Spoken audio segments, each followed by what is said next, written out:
过去农村社会年尾修行拢会举办谢平安的仪式，中华应征这几档扩大举办谢平安嘉年华，24庄总动员有邀请做戏等等的活动，平安宴甚至办甲200多桌，实在真热烈。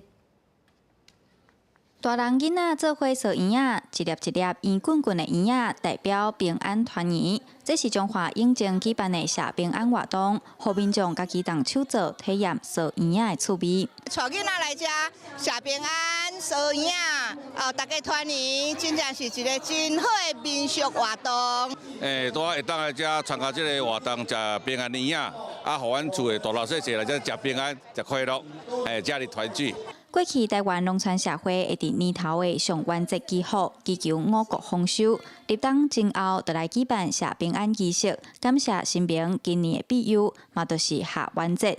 中华应征乡这几档扩大举办谢平安活动，要来延续这个有100年历史的文化活动。较早未92的时阵，咱各乡镇、各村拢会来请人客，因为92了。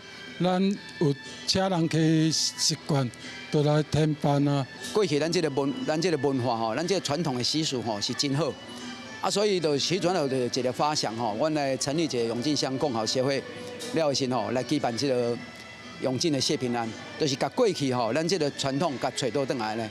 应征乡共好协会表示，今年谢平安活动计共有200多桌的平安岛，参加人数比去年加1000多人。除了在地乡亲，也有侪出外应征人甲外围来的民众参与，做伙来感受年尾收冬的谢平安文化。